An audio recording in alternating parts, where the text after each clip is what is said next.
बिस्मिल्लाहिर्रहमानिर्रहीम, अस्सलाम वालेकुम। मैं हूं ईसा नकवी। इस वीडियो में दो इंतहाई अहम खबरें मैं आपके साथ शेयर करूंगा। एक तो रूसी खबर रसाई इदारे स्पुतनिक ने पाकिस्तान के हवाले से बड़ा दावा किया है कि गुज़श्ता हफ्ते जो तालिबान पर अफ़गानिस्तान में ख़ास तौर पर कंधार, हिलमंद और इससे मुल्हिका इलाकों में जो हमले किए गए, फ़िज़ाई हमले अमरीका की जानिब से तालिबान पर, उसके लिए पाकिस्तान की फ़िज़ाई हुदूद का इस्तेमाल किया गया।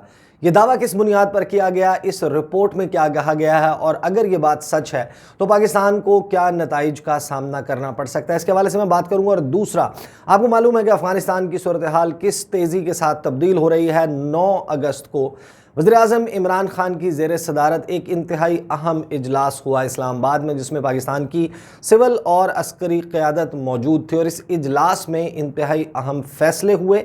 इस इजलास के फ़ौरी बाद वज़ीर ख़ारजा शाह महमूद कुरैशी ने एक प्रेस कॉन्फ्रेंस में इस हवाले से कुछ इंदिया भी दिया, कुछ ऐलानात किए और उन्होंने कहा कि Pakistan has decided its course, Pakistan ने अपने लिए राह का इंतखाब कर लिया है और पाकिस्तान अफ़गानिस्तान में अमन का गारंटर नहीं है, गारंटी नहीं है पाकिस्तान की कि अफ़गानिस्तान में अमन होगा। इंतहाई अहम ऐलान है, ख़ास तौर पर मौजूदा सूरत हाल के तनाजुर में। जब आप इस पोजीशन को देखेंगे जो वज़ीर ख़ारजा की तरफ से ली गई है, और ज़ाहिर है कि ये वज़ीर-ए-आज़म इमरान खान के बिहाफ पर और उस इजलास में होने वाले फ़ैसलों की बुनियाद पर यह पोजीशन ली गई है, तो बहुत अहम है। दोनों चीज़ें वन बाय वन जो है वो देख लेते हैं। पहले मैं आपको बता देता हूँ कि जो रूसी खबर रसाई इदारा है स्पुतनिक, उसने क्या दावा किया, किस बुनियाद पर किया, और सेम डेवलपमेंट पर जो ईरानियन मीडिया और अमेरिकन मीडिया उसके क्या दावे हैं। और फिर मैं आपको एक रेफरेंस बताऊंगा। आपको याद होगा 45 दिन पहले 25 जून को मैंने एक वीडियो की थी, उस वीडियो के रेफरेंस से मैं आपको बताऊंगा कि वो किस तरीके से तकवीयत देती है स्पुतनिक के इस दावे को। उस सारे मामले को देख लेते हैं। जो खबर लगाई है उन्होंने कि fears of backlash as US uses Pakistani air space to bomb Taliban targets in Afghanistan. इस रिपोर्ट में यह कहा गया कि इस वक्त एक खौफ है इस्लामाबाद में। बहुत सारे लोग इस हवाले से जो है वो चैमगोइयाँ कर रहे हैं कि पाकिस्तान को एक सख्त बैकलैश का सामना करना पड़ सकता है तालिबान की जानिब से, क्योंकि जो हालिया हमले हुए हैं तालिबान पर हिलमंद के इलाके में, कंधार के इलाके में और जो पाकिस्तान और अफ़गानिस्तान का सरहदी इलाका है, यहाँ पर जो तालिबान के टारगेट्स को निशाना, अहदाफ को निशाना बनाया गया है, उसके लिए पाकिस्तान की फ़िज़ाई हुदूद इस्तेमाल की गई। अब इसके हवाले से उन्होंने कहा कि US B-52 bombers and spectre gunships over the weekend carried out bombing raids on Taliban targets in Kandahar, Herat and Helmand provinces as per the Afghan defence ministry and the Taliban.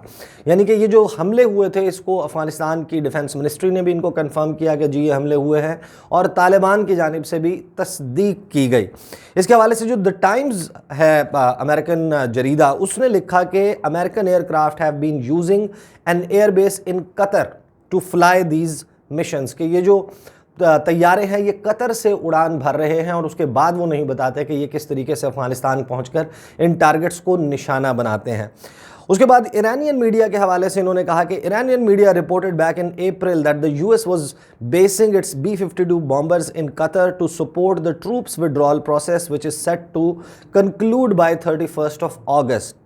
कि जो ईरानी मीडिया है उसका भी सिमिलर दावा है कि कतर से ये सब कुछ हो रहा है, लेकिन फिर ये कहते हैं कि as per the satellite data, आपको मालूम है कि जितनी भी जो परवाज़ें उड़ान भरती हैं मुख्तलिफ जो एयर बेसिस हैं वहाँ से, और जहाँ पर वो लैंड करती हैं, उनका एक ट्रैकिंग का निज़ाम सैटेलाइट के ज़रिए इस दुनिया में मौजूद है और उस डेटा को एक्सेस करना कोई इतना मुश्किल काम नहीं। और ना सिर्फ ये कि जो फ़िज़ाई बल्कि जो बहरी जो रास्ते हैं वहाँ पर अगर शिप्स की मूवमेंट होती है तो उसकी भी ट्रैकिंग का डेटा अवेलेबल होता है, इसको इजीली एक्सेस किया जा सकता है। और इस डेटे को जो है वो असेस करने के बाद, इसकी जांच पड़ताल या इसको देखने के बाद ये दावा स्पुतनिक की जानिब से किया गया है कि जो सैटेलाइट डाटा अवेलेबल है उसके मुताबिक the American aircraft are entering Afghanistan through Pakistani air space, कि इसके लिए पाकिस्तान की फ़िज़ाई हदूद का इस्तेमाल किया जा रहा है। और फिर ये कहते हैं कि ये जो बुलेवार्ड है, ये जो फ़िज़ाई रास्ता है, ये एक एयर कॉरिडोर है पाकिस्तान के जो बलूचिस्तान, सूबा बलूचिस्तान है उसके ऊपर मौजूद है। और ये पाकिस्तान और अमेरिका के दरमियान 2004 का जो मुआहदा है जो एलॉक्स है, एयरलाइंस ऑफ कम्युनिकेशन का जो मुआहदा है एलॉक्स का, उसके तहत ये कॉरिडोर अभी भी मौजूद है और ये इनखला के लिए इस्तेमाल होनी थी, लेकिन अब इसी कॉरिडोर को इस्तेमाल किया जा रहा है तालिबान पर हमलों के लिए। और फिर उन्होंने जो है वो बैकग्राउंड दिया। अब दो चीज़ें अपने जहन में रखिएगा, हम सबको मालूम है, मैं अक्सर अपने वीडियोस में तज़किरा करता हूं कि इस वक्त काबुल में बैठी हुई हुकूमत पाकिस्तान के ख़िलाफ़ भारत की ज़बान बोल रही है, वो ओपनली पाकिस्तान को मुर्द इल्ज़ाम ठहराते हैं। अब एक पार्टी आपके फेवर में नहीं है जो कि इस वक्त सिटिंग काबुल गवर्नमेंट है, और दूसरे जो बड़े फरीक हैं जो इस वक्त एक असेंडेंट उभरती हुई कुव्वत के तौर पर नज़र आ रहे हैं अफ़गानिस्तान में, वो है तालिबान। वो एक के बाद एक ज़िला, एक के बाद एक सूबा और सूबाई दारुल हुकूमतों का घेराव किया हुआ है। वो क्लेम करते हैं कि 85% अफ़गानिस्तान का इस वक्त उनके कंट्रोल में है।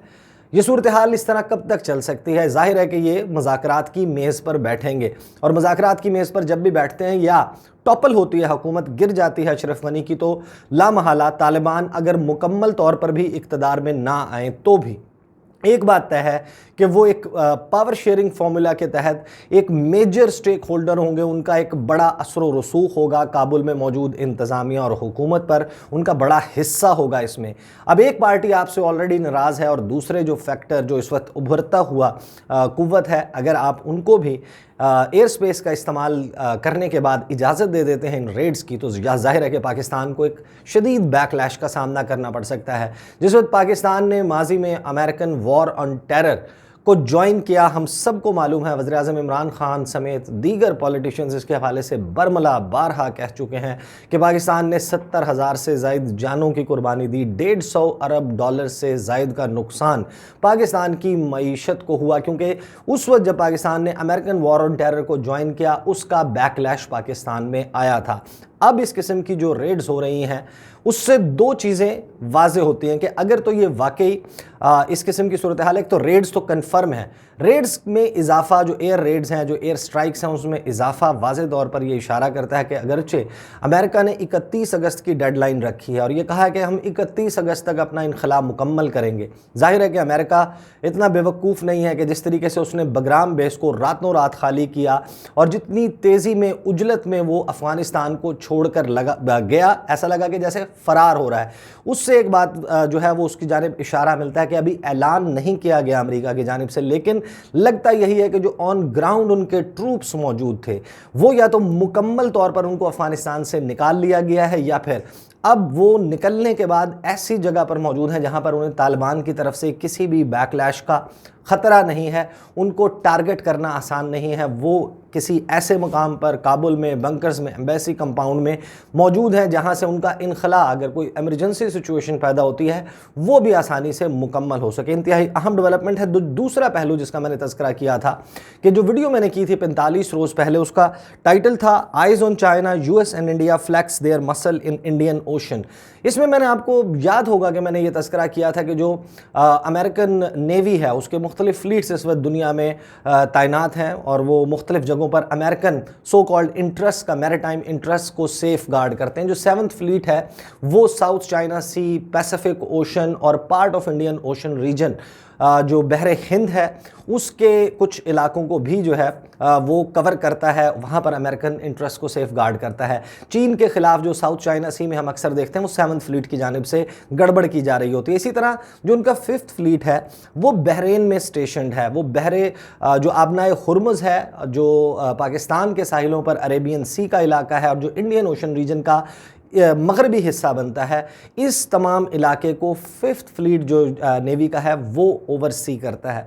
अब 25 जून को जो मैंने खबर की थी उसमें मैंने साथ में ये रेफरेंस भी दिया था, जब मैंने एक्सरसाइजेस की बात की थी मैंने बताया था कि जो 7th फ्लीट है यहाँ से USS रोनाल्ड रेगन, जो उनका एक इंतहाई स्टेट ऑफ द आर्ट जदीद एयरक्राफ्ट कैरियर है, जो जहाज़ आपने देखा होगा समंदर में मुख्तलिफ़ किस्म के शिप्स होते हैं, उसमें एक शिप ऐसा भी होता है जिससे तैयारे फ़िज़ाई जो है वो परवाज़ भरते हैं, मुख्तलिफ़ जगहों को निशाना बनाते हैं और वापस लैंड करते हैं।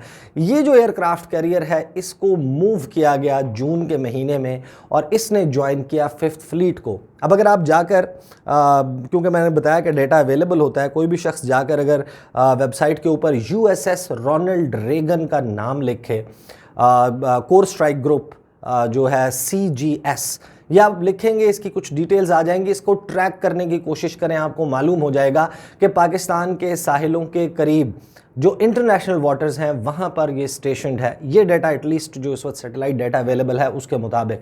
अब इसकी वहाँ पर मौजूदगी और फिर साथ में आप B-52 बॉम्बर लिखकर USS रोनाल्ड रेगन को जिस वक्त सर्च करते हैं तो आपके सामने मुताद्दिद खबरें साल 2020 से ऑनवर्ड और उससे पहले की भी कुछ आ जाएंगी कि जिसमें B-52 बॉम्बर ने ना सिर्फ ये कि USS रोनाल्ड रेगन बल्कि USS निमिट्ज जो इनका एक और एयरक्राफ्ट कैरियर मौजूद होता है साउथ चाइना सी में, इस एरिया को पेट्रोल करता है, चाइना के खिलाफ एक्सरसाइजेस करता है। इन दोनों के साथ मिलकर B-52 बॉम्बर्स ने गुज़श्ता साल एक्सरसाइजेस की थी 6 जुलाई को। 4 जुलाई को जिस वक्त इनका जो इंडिपेंडेंस डे है अमेरिका का वो मनाया जा रहा था, वहाँ पर एयर शोज़ हो रहे थे, उधर भी B-52 परवाज़ कर रहे थे और फिलाडेल्फिया से और LA से यहाँ से उड़कर B-52 बॉम्बर्स ने साउथ चाइना सी में ज्वाइन किया था और इन्होंने कोलैबोरेट किया था कि जब इनको इकट्ठा ऑपरेट करना पड़े, B-52 बॉम्बर्स ऊपर और नीचे USS रोनाल्ड रेगन पानी के ऊपर मौजूद होगा। तो फिर आप जब इन खबरों को देखें तो इसमें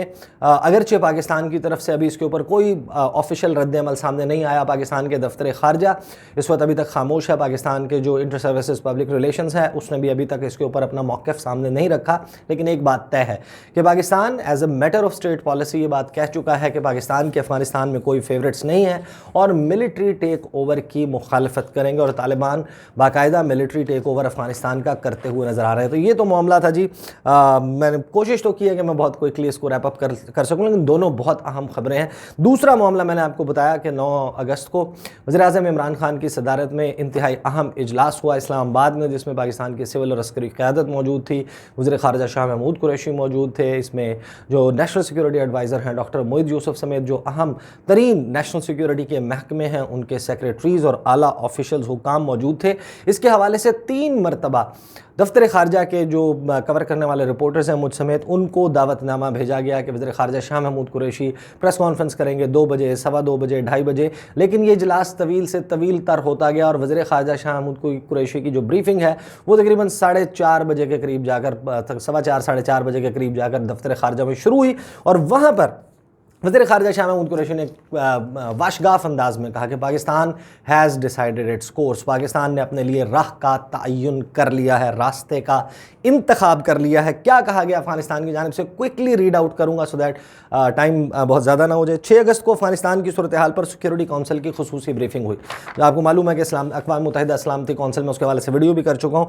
उसके हवाले से आगाज़ किया उन्होंने गुफ्तगू का और फिर उन्होंने कहा कि आज वज़ीर-ए-आज़म यानी कि गुज़श्ता रोज़ 9 अगस्त को उन्होंने कहा वज़ीर-ए-आज़म इमरान खान ने अफ़गानिस्तान की सूरत हाल के हवाले से अहम इजलास की सदारत की।